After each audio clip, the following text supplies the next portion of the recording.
सो आज मैं इनको मार्केटिंग का ब्लूप्रिंट दूंगा जिससे इनकी क्लिनिक की लीड बहुत ही बढ़ सकती है। ठीक, सो 2026 में अपने क्लिनिक पे बिजनेस कैसे लाएं। ठीक है, फर्स्ट स्टार्ट करते हैं कि बेसिकली ज़्यादातर क्या होता है कि जो मेडिकल फील्ड में जब ऐड रन होते हैं तो वो डिसअप्रूव हो जाती हैं। जो ऐड कॉपी होती है गूगल एड्स की वो डिसअप्रूव हो जाती है, या मेटा पे आप ऐड रन करते हो तो वहाँ पे भी डिसअप्रूव हो जाती है। और ऐसा होता क्यों है? क्योंकि काफ़ी सारी ऐसी पॉलिसी हैं मेटा की और गूगल की जो आपको डायरेक्ट अलाउ नहीं करती है। लाइक जैसे आप बोटॉक्स वगैरह की चीज़ें हैं, ठीक है, वो डायरेक्टली प्रमोट नहीं कर सकते, ऐड उन पे रन नहीं कर सकते। ऐड पॉलिसी की वजह से वो डिसअप्रूव हो जाते हैं। तो उसके लिए कई सारे मेथड होते हैं जो आप सिनोनिम्स वगैरह उसका यूज करके या किसी दूसरे तरीके से ऐड कॉपी को डिजाइन करके वहाँ से हम इस प्रॉब्लम को हटा देते हैं।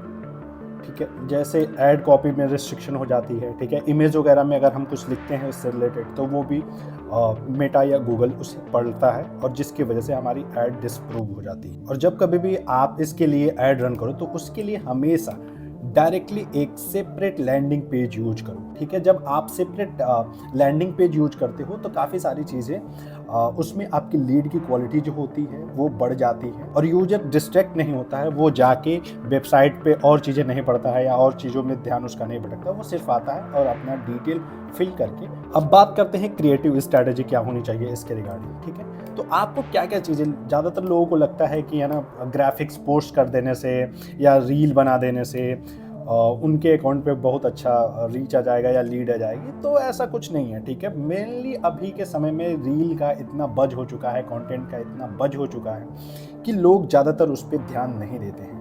ठीक है, तो आप ये चीज़ें कर सकते हो, बट इसके साथ साथ सबसे ज़्यादा इफेक्टिव क्या है और मार्केट में क्या चलता है, यूजीसी कंटेंट। यूजीसी क्या होता है? यूजर जनरेटेड कंटेंट, यानी किसी पेशेंट की जर्नी जो है आप पूरा दिखा रहे हो। ठीक है, इसमें लाइव ट्रीटमेंट कैसे हुआ, पॉइंट ए से पॉइंट बी तक आपने उसको कैसे ट्रीट किया, उसमें क्या क्या हडल्स आए। ठीक है, उसमें परफेक्शन के पीछे नहीं भागना है आपको कि एकदम परफेक्ट कंटेंट होना चाहिए। हमारा स्टोरी टेलिंग के थ्रू उसकी जो भी ट्रीटमेंट आपने किया है वो दिखा रहे हो आप, और उसमें क्या क्या इम्प्रूवमेंट हुई। अगर ये सब करते हो बेसिकली एक बिहाइंड द सीन या स्टोरी टेलिंग के थ्रू, तो उसमें ज़्यादा आपको लीड की क्वालिटी मिलने के चांसेस होते हैं। अब बात करते हैं कि गूगल ऐड का आपका स्ट्रक्चर कैसे होना चाहिए। ठीक है, कैंपेन स्ट्रक्चर की बात कर लेते हैं। तो जो भी आप सर्विसेज दे रहे हो, लाइक मल्टीपल सर्विसेज हैं, ठीक है, तो उनके सबके सेपरेट सेपरेट कैटेगरी के आपके ऐड होने चाहिए। ठीक है, सर्च ऐड में आप कॉल भी लगा सकते हो जिससे आपको डायरेक्टली कॉल आ जाए। बात करें ऐड की मैट्रिक्स की तो वो कैसे रख सकते हैं। जैसे अभी हम एक क्लिनिक के लिए